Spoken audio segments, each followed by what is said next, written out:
Hi friends, welcome to our channel Bujji creation. నేను నందుని. ఎలా ఉన్నారు మీరందరూ చాలా బాగున్నారని మనస్ఫూర్తిగా కోరుకుంటున్నాను. నేనైతే చాలా బాగున్నాను. ఇక ఈ వీడియో వచ్చేటప్పటికి కళ్యాణ్ గురించి కొన్ని అప్డేట్స్ చెప్తాను. అండ్ మొన్న కాకమ్మ కథలు ఫస్ట్ పార్ట్ చూసాను కదా, ఆ పార్ట్కి ఇది కంటిన్యూగా సెకండ్ పార్ట్. దీంట్లో కూడా చాలా అంటే చాలా కామెడీ ఉంటుంది, చాలా నవ్వు ఉంటుంది. అండ్ కళ్యాణ్కి ఏమి ఇష్టం లేదు అనే కొన్ని విషయాలు కూడా ఈ వీడియోలో ఉంటుంది. అండ్ వీడియో మిస్ కాకుండా లాస్ట్ వరకు చూడండి. అండ్ కొత్తగా చూస్తున్న వాళ్ళైతే సబ్స్క్రైబ్ చేయండి ప్లీజ్. కామెంట్ చేయడం మర్చిపోవద్దు. ఇంకొక విషయం చెప్పాలనుకుంటున్నాను మీకు. ఈ సోషల్ మీడియాలో ఒకళ్ళు ఎదుగుతూ ఉంటే ఇంకొకరికి నచ్చదనమాట. ఇక్కడ జరిగాయని మనం పట్టించుకొని వాటి మీద ఆలోచిస్తూ ఉంటే మనకు అసలు ఏమీ జరగదు. అండ్ నిన్న మొన్న కొంచెం ఏదో ఒకళ్ళు వచ్చి పడి ఏడవటం అవన్నీ జరిగింది. వాళ్ళకి అడ్రస్ కూడా పెట్టాను, నేను చేయమని చెప్పాను. అండ్ నేనైతే ఎవరికి భయపడను, ఎందుకంటే నాకు ఇంట్లో అంత సపోర్ట్ ఉంటుంది.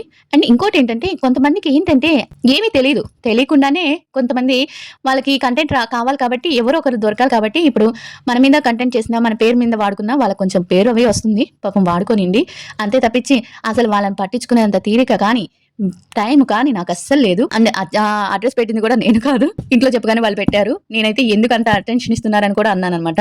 సరే చూద్దాంలేని. ఇంకా నాకు తెలిసి తనుజ గారి ఫ్యాన్స్ తో వేగలేము అది ఇది అంటారు కదా, మ్యూచువల్ ఫ్యాన్స్ కాదు నేను చెప్పేది.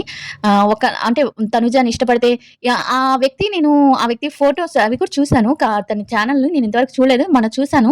ఏదో ఒక కవిత్వం లాగా రాసేసి అలా రాయటం, అలా వీడియోస్ చేయడం, ఏందో ప్రతి ఒక్కరికి ఇది ఒక అలవాటు అయిపోయింది. నేను చాలా మంది కామెంట్స్ కూడా చూస్తున్నాను, తనుజ మా అన్నట్టుగా ప్రవర్తిస్తారు. అదేంటో. ఇక్కడ ఇంకో విషయం ఏంటంటే, సెలబ్రిటీస్ అన్నాక ప్రతి ఒక్కరు వాళ్ళ మీద వీడియోస్ చేసుకోవచ్చు. ఇప్పుడు పెద్ద హీరోలే అండ్ ప్రభాస్ అండ్ అనుష్క, లేకపోతే నాగార్జున, టబ్బు, వీళ్ళందరి మీద వీడియోస్ చేసుకుంటా. అంటే సెలబ్రిటీ అన్నాక యూట్యూబర్స్ కానీ లేకపోతే ఎవరైనా కానీ వీడియోస్ చేసుకుంటారు. లేకపోతే వాళ్ళు వచ్చి అడగాల్సిందే కానీ మధ్యలో వీళ్ళకేంటో నొప్పి నాకు అర్థం కావట్లేదు. నేనైతే వాళ్ళ గురించి ఇప్పుడు ఎందుకు నందు వాళ్ళ గురించి చెప్తున్నావు పట్టించుకోకుండా అంటే, నా గురించి పాపం వేరే ఒక అబ్బాయి దిలీప్ తెలుసు కదా మీ అందరికీ, తన వీడియోస్ అన్నిట్లో నా గురించి చెప్తున్నాడు కదా, నేనే మాట్లాడకపోతే బాగుండదు కదా, అందుకని మాట్లాడుతున్నాను. దిలీప్ కానీ ఇంకెవరైనా కానీ మన పనం మనం చేసుకుంటూ ఉంటే సరిపోతుంది. ఈ సోషల్ మీడియాలో అంతే, ఒకరి గురించి ఒకరు మాట్లాడుకుంటూనే ఉంటారు. ఒకళ్ళు ఏ విధంగా అయినా డబ్బులు వాళ్ళ దగ్గర నుంచి లాగాలని చూస్తుంటారు. ఇలా ఉంటాయన్నమాట. వాళ్ళ పేర్లు కూడా నాకు ఇంట్రెస్ట్ లేదు చెప్పడానికి. అండ్ భయపడుతున్నాం, ఏదేదో సొల్లు అంతా వాగుతున్నారు, వాక్కొని అని చెప్పేసి నేను కామ్గా ఉంటున్నాను. అండ్ ఇంకొక విషయం ఏంటంటే, వదిలేని ఇంకొక విషయాలు ఇవేమొద్దు, మనం వదిలేద్దాం అంతే. ఇక ఈ వీడియో వచ్చేటప్పటికి చెప్పాను కదా, కాకమ్మ కథల్లో మనం 2 లెవెల్స్ దాటాం కదా. అండ్ కళ్యాణ్ గురించి ఒక అప్డేట్ అయితే అందింది నాకు. మనకి తొందరలో కళ్యాణ్ని ఒక వెబ్ సిరీస్ లో చూడబోతున్నాం. ఆ వెబ్ సిరీస్ షూటింగ్ కూడా ప్రారంభమైంది. అది మనం వైజాగ్ లో స్టార్ట్ అయిందనమాట. ఇది ఎవరు ఇంకా చెప్పలేదు కదా మీకు, నేను చెప్తున్నాను. స్టార్ట్ అయింది. ఇది మనకు వచ్చిన కొత్త అప్డేట్ అనమాట, న్యూ అప్డేట్. ఇంకా కాకమ్మ కథల్లో 3rd లెవెల్ వచ్చి ఆటాడుకుందాంరా అంటే, దీంట్లో ఒక సోపు ఒక లాలీపాప్ ఇస్తారనమాట. స్మెల్ అన్నప్పుడు సోపుని స్మెల్ చేయాలి, లెక్ అన్నప్పుడు లాలీపాప్ ని చప్పరించాలి. అట్లా ఈ షోలో చాలాసేపు అంటే 2 రౌండ్స్ వరకు ఇద్దరు బాగా పోటీగా ఆడతారు. తర్వాత కళ్యాణ్ స్మెల్ అంటే కొంచెం స్పీడ్ గా అనేటప్పటికి కళ్యాణ్ స్మెల్ చూశానని అని చెప్పింది. ఆ గేమ్ అయిపోయింది అనమాట. ఆటాడుకుందాంరా దాంట్లోనే కూరగాయల గేమ్ ఉంటుందన్నమాట. వీళ్ళిద్దరూ కళ్ళల్లో కళ్ళు పెట్టుకొని చూడాలి, మీ ఇద్దరు కళ్ళల్లో కళ్ళు పెట్టుకొని చూస్తూ ఈ గేమ్ ఆడాలి. అంటే వాడేమన్నా ఫిగర్ చూడడానికి అంటాడు అనేటప్పటికి, ఇదేంటి కట్ చేయకుండా ఇదేంటి అంటే, ఫిగర్ అయితేనే చూసావా, ఇంకెవరిని చూడవా అన్నట్టుగా మాట్లాడుతుంది అనమాట తేజు. ఆ తర్వాత అక్కడ వచ్చి ఆ కూరగాయల రౌండ్ లో కూడా మనకి ఇమాన్ పవన్ గెలుస్తారు. అల్లం అని చెప్పినాక అదే కళ్యాణ్ పడాల కొంచెం గ్యాప్ తీసుకుంటాడు అనమాట. ఇంకా అయిపోయింది అంటారు. తర్వాత అది అయిపోతుంది. తర్వాత వచ్చి మనకి ఏంటంటే, ఆజ్ లాగే దేంగా ఏదో సంథింగ్ గా ఉంటుంది. ఆజ్ లాగే దెంగే ఏదో మరి నాకు తెలీదు, హిందీ అంత అర్థం కాదు నాకు. ఆజ్ లాగే దెంగే అంటే దాంట్లో ఏంటంటే క్వశ్చన్స్ అడుగుతారు. క్వశ్చన్స్ అడిగితే మనం గబగబా చెప్పాలి, ఏమి ఇష్టం లేదు అన్నట్టుగా చెప్పాలన్నమాట. ఇలాంటి ఆటలు ఎన్నో ఆడంలే. నిజానికి కళ్యాణ్ అయితే ప్రతి ఒక్క దానికి ఒక పని చేశాడు. బట్ గేమ్ అయితే ఇంట్రెస్ట్ గా ఆడలేదు అనిపించింది నాకు. ఏదో ఆడేమన్నట్టుగా ఆడాడనమాట. సరేనని చెప్పి అంటే ప్రశ్నలు ఏంటి అంటే, దీంట్లో గెలిచిన వాళ్ళకి గిఫ్ట్ ప్యాకెట్ ఉంటుంది, అంటే నేనే గెలుస్తాను, ఇలాంటి ఆటలు ఎన్ని ఆడేసాం, ఇలాంటి ఎన్ని చెప్తా అంటే, డిమాండ్ పవన్ నుండి ఏంటి పర్సనల్ క్వశ్చన్సా అంటే, అవును అంటే, అబ్బో ఇది కొంచెం కష్టంగానే ఉంటుంది మనకి అన్నట్టుగా అంటాడు అనమాట కళ్యాణ్. డిమాండ్ పవన్ అంటాడు అనమాట కళ్యాణ్తో, ఆడదాం లేదా అన్నట్టు అంటారు. ఆ తర్వాత మనకి క్వశ్చన్ స్టార్ట్ చేస్తుంది అనమాట. ఫస్ట్ వచ్చిన క్రేజీ, ఇప్పుడు నీకు క్రేజ్ వచ్చింది కదా, క్రేజ్ వచ్చినాక నువ్వు హౌస్ లోంచి బయటకు వచ్చినాక ఒక క్రేజియస్ట్ రూమర్ ఉంటుంది కదా, అది నీకేమనిపించింది అని అడుగుతుంది అనమాట. ఫస్ట్ క్వశ్చన్ అడిగితే దానికి నేను ఒక హోమ్ లో థియేటర్ కట్టించుకున్నానంట, అది నాకు క్రేజియస్ట్ రూమర్ అనిపించింది అని అన్నాడు అనమాట. అనేటప్పటికి, అవునా నువ్వు థియేటర్ కట్టించుకున్నావు అంటే అది రూమరు అని అంటాడు అనమాట. సరేలే అని చెప్తుంది. ఇంకా రెండో క్వశ్చన్ వచ్చి, నీకు డ్యూటీలో బాగా ప్రౌడ్‌గా అనిపించిన మూమెంట్ ఏందంటే, నేనొక డ్యూటీలో ఉన్నప్పుడు ఒక ఆపరేషన్‌లో ఉన్నాను. ఆపరేషన్ అంటే మీరనుకునే హాస్పిటల్ ఆపరేషన్ గాదు. అదే వాళ్ళ యుద్ధం ఆపరేషన్‌లో ఉన్నప్పుడు ఒక దగ్గర ఉన్నప్పుడు అవి చెప్పకూడదు. బట్ ఒక చిన్న పిల్లాడు కారులో వెళ్తూ నన్ను చూసి పైకి లేచి సెల్యూట్ సార్ అన్నాడు. అదక్కడ నాకు గూస్ బంప్స్ వచ్చాయి. చాలా ప్రౌడ్‌గా ఫీల్ అయ్యాను నేను అని అంటాడనమాట. ఓహ్! సూపర్ అని అంటాడు. ఇంకోటొచ్చి నీకు రెడ్ ఫ్లాగ్‌గా నాలో ఒక రెడ్ ఫ్లాగ్‌గా అనిపించేదేంటంటే, నేను say no, say no any ah controversy. అంటే ఏదైనా కాంట్రోవర్సీ వచ్చినప్పుడు నేను నో అని చెప్పలేకపోవటం నాలో ఉన్న రెడ్ ఫ్లాగ్ అన్నట్టుగా చెప్పారనమాట. ఇంకొకటొచ్చి సే నో అనని ఏదో నాకైతే అక్కడ కొంచెం ఈ విధంగా అర్థమైంది. అది రాంగా, కరెక్టా అనేది మీరు కామెంట్ చేసి చెప్పండి. అదేనా అనింది లేకపోతే నాకేం అర్థం కాలేదు. నేను ఇప్పటికి చాలా సార్లు చూసాను. బట్ నాకు అదే అర్థమైంది నా మైండ్‌కి. మీకేమన్నా అర్థమైతే చెప్పండి. ఇంకో క్వెషన్ ఏంటంటే నీకు అమ్మాయిల్లో నచ్చే పెద్ద రెడ్ ఫ్లాగ్ ఏంటి? అంటే అమ్మాయిల్లో నీకు ఇది నచ్చదు, ఈ విషయం నచ్చదు అంటే అమ్మాయిలు నా దగ్గర పొగరు చూపిస్తే నాకు నచ్చదు అని అంటాడనమాట. అవునా మరి నీకు అమ్మాయిలో నచ్చే గుణం ఏంటంటే నాకు నచ్చిన అమ్మాయిలో పొగరు అంటాడనమాట. ఏంటి నువ్వు దానికి దీనికి భలే కలిపేస్తున్నావు నువ్వు అన్నట్టుగా మాట్లాడుతుందనమాట.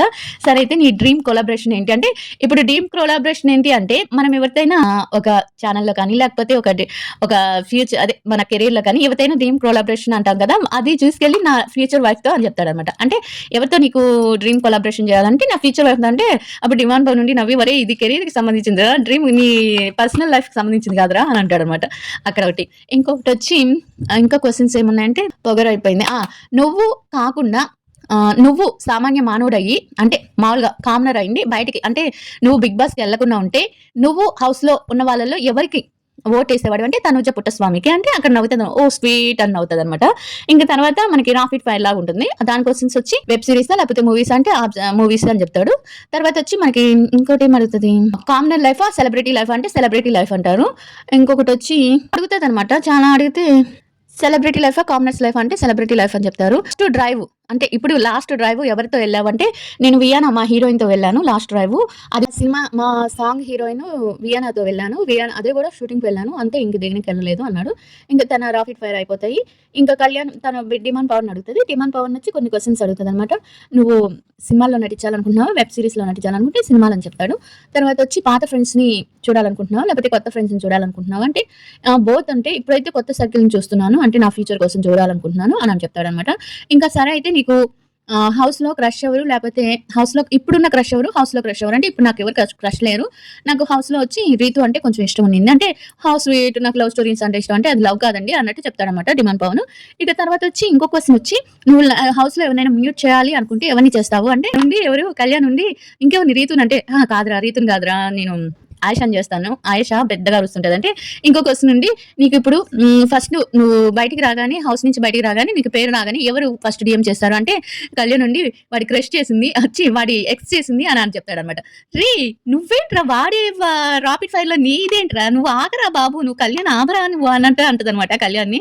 వాడు రాపిడ్ ఫైర్ అది నువ్వు చెప్పేసావు కదరా నువ్వు కామ్‌గా ఉండరా వాడిని చెప్పనీరా ఇప్పుడు అమర్దీప్ అన్న చేశాడు. అంటే వెళ్ళేటప్పుడు చేశాడు. వచ్చేటప్పుడు అంటే సరేలే ఓకే అని చెప్తదనమాట. ఇప్పుడైతే రీతు నీకేమవుతది? వైఫ్ అవుతుందా? లేపోతే గర్ల్ ఫ్రెండ్ అవుతుందా? లేపోతే చెల్లెలు అవుతుందా? అంటే ఇంకేం ఆప్షన్స్ లేవా? అంటే లేవు అని చెప్తే నాకు గర్ల్ ఫ్రెండ్ అవుతుంది అని చెప్తే గర్ల్ ఫ్రెండ్ అంటే అసలు రీతుని గర్లే కాదే అని అంటాడు కళ్యాణ్. వాడు అసలు రీతుని గర్ల్ అని ఒప్పుకోవడానికంటే నీ ఒపీనియన్ అడగట్లేదురా నేను వాడి ఒపీనియన్ అడుగుతున్నాను. ఒరేయ్ ఒక ప్లాస్టర్ ఎవరైనా ఒక ప్లాస్టర్ తెచ్చిండి కళ్యాణ్‌కి ప్లాస్టర్ ఏసేద్దాం అన్నట్టుగా చెప్తదనమాట. అంటే ప్రతి దాంట్లో డిమాండ్ పవర్‌ని ఏడిపిస్తూ ఉంటాడనమాట. ఇంకోటొచ్చి నువ్వు ఇప్పుడు అంటే ఒక బ్లాక్ చేయాలంటే బ్లాక్ చేయాలన్నా లేకపోతే బెంచ్‌గా అంటే నీ పక్కన పెట్టుకోవాలంటే ఎవరిని పెట్టుకుంటావు? బ్లాక్ చేయాలంటే ఎవరిని బ్లాక్ చేస్తావు? పెళ్లి చేసుకోవాలంటే ఎవరిని చేసుకుంటావు? అంటే వాళ్ళు ఆప్షన్ ఇస్తారు. శ్రీజ, ప్రియ అండ్ రీతు అని చెప్పగానే పెళ్లి చేసుకోవటం రీతు, బ్లాక్ చేయాలంటే శ్రీజని చేసేస్తాను. తర్వాత పక్కన పెట్టుకోవాలంటే ప్రియాని పెట్టుకుంటాను అని చెప్తాడనమాట. అయిపోతుంది. ఇంకా బయటకొచ్చినాక హౌస్‌లో హౌస్‌లో ఉన్న వాళ్ళలో ఎవరిని కలవకూడదని కళ్యాణ్‌ని అడుగుతది. కళ్యాణ్ అడిగినప్పుడు ఎవరిని కలవకూడదు అనుకుంటున్నానని రమ్య మోక్ష పేరు చెప్తాడు. రమ్య మోక్షని అస్సలు కలవకూడదు అనుకున్నట్టు చెప్తాడనమాట కళ్యాణ్. అది మర్చిపోయాను మీకు ఇందాక చెప్పడం. తర్వాత వచ్చి అదే క్వెషన్ బయటకొచ్చినాక ఎవరు ఫేక్‌గా ఉన్నారని డిమాండ్ పవన్ అంటదనమాట. డిమాండ్ పవన్ చెప్తాడు చాలా మంది ఫేక్ ఉన్నారు అంటే ఒరేయ్ నాకు కూడా పేరు చెప్పరా పేర్లు ఎవరో చెప్పరా అంటే నేను చెప్పనులే పోరా ఇప్పుడు అవసరం లేదు అన్నట్టుగా చెప్తారు. అక్కడ కొంచెంసేపు ఆడుకుంటారనమాట. అయిపోతుంది. ఇంకా అక్కడ కాసేపు ఆడుకుంటారు. ఇంకా రాపిడ్ ఫైర్ క్వెషన్స్ వచ్చి పెద్ద స్క్రీనా? స్మాల్ స్క్రీనా? అంటే బిగ్ స్క్రీన్ అని చెప్తాడు రెహమాన్ పవన్. ఇంకా 4, 5 క్వెషన్స్ అడుగుతది. నేను అన్నీ చెప్పలేను మర్చిపోయాను. ఇలా అయిపోయిందనమాట. గిఫ్ట్ ప్యాకెట్ చెరొక గిఫ్ట్ ఇస్తారు. మీ ఇద్దరి లైఫ్ బాగుండాలి. ఇలా అని మీరెప్పుడు సిరిమల్లె చెట్టు, సీతమ్మ వాకిట్లో వాళ్ళిద్దరు అన్నదమ్ముల్లాగా, చిన్నోడు పెద్దోడిలాగా మీరెప్పుడు హ్యాపీగా ఉండాలి అని చెప్తదనమాట. మీరు ఏమనుకుంటున్నారో ఆ ఎపిసోడ్ గురించి, ఆ ఇంటర్వ్యూ గురించి అండ్ డిమాండ్ పవన్ నన్ను కళ్యాణ్ ఒక కార్‌లో వెళ్తూ కూడా వాళ్ళిద్దరూ హ్యాపీగా చాలా బావున్నారు. అంటే వీళ్ళు కాదు అందరూ చాలా బావున్నారు. మనమే ఫ్యాన్స్ అని కొట్టుకుంటున్నాము. అది చాలా తప్పని నేను చెప్తున్నాను. ఎంత చెప్పినా కొంతమంది మారరు. ఎందుకు సెలబ్రిటీస్‌ని మనం ఓన్‌గా అనుకుంటున్నామో నాకైతే అర్థం కాలేదు. ఎంతవరకు ఓన్‌గా అనుకోవాలో అంతవరకే అనుకోవాలి. పిచ్చి అయితే అవ్వకూడదు. అది ఒక ప్రేమ అయితే ఉండాలి కానీ పిచ్చి అయితే అవ్వకూడదు. కొంతమందికి ఆ పిచ్చి ఎక్కువైపోయింది ఇన్‌స్టాలో. సోషల్ మీడియాలో పిచ్చి ఎక్కువైపోయింది. మరి ఇది డబ్బుల కోసం చేస్తున్నారా? లేకపోతే ఇంకా పేరు కోసం చేస్తున్నారా? లేకపోతే దేనికోసం చేస్తున్నారో అర్థం కావట్లేదు నాకైతే. సర్లేండి అమాయకుల్ని వదిలేయటమే బెటర్. వాళ్ళని పట్టించుకుంటే ఇంకా మనం వాళ్ళకి అటెన్షన్ ఇచ్చే కొద్దీ ఓవర్ యాక్షన్ చేస్తారు. అలాంటి వాళ్ళని పట్టించుకోకపోవడమే బెటర్. ఎంత పేరు ఉపయోగించుకొని ఎదుగుతున్నారు. ఎదుగునివ్వండి. అంతే నేనైతే అదే చెప్పాలనుకున్నాను. ఇంకా తనూజ గురించి అయితే నేను నిజంగా తనూజ గారికి ఇలాంటి ఫ్యాన్స్ ఉండటం అనేది నేనైతే నిజంగా ఐ డోంట్ ఎక్స్‌పెక్ట్ అనమాట. కొంతమందిని చూస్తే కొంతమంది ఒక నాకు తెలిసి ఒక నలుగురు, ఐదుగురున్నారు. ఇలాంటి ఫ్యాన్స్ వాళ్ళని పేర్లు చెప్పటం, వాళ్ళని మళ్ళీ ఏదో పరిచయం చేసినట్టు, వాళ్ళకేదో అటెన్షన్ ఇస్తున్నట్టు అందుకే నేను పేర్లు కూడా చెప్పాలనుకోవట్లేదు. వాళ్ళ ఇష్టం వాళ్ళు ఎలా అయినా ఉండనివ్వండి. నేను ట్రై చేస్తున్నాను తనుజ గారితో మాట్లాడడానికి. చూద్దాం. నాకు గాని కుదిరితే నాకు గాని నిజంగా తనుజ గారితో మాట్లాడడానికి కుదిరిందంటే అప్పుడు చెప్తాను ఎవరెవరి గురించి ఏమేంటి అనేది. Okay everyone. Thank you so much everyone. Bye everyone. Video నచ్చితే లైక్ చేయండి. సబ్స్క్రైబ్ చేయడం అస్సలు మర్చిపోవద్దు.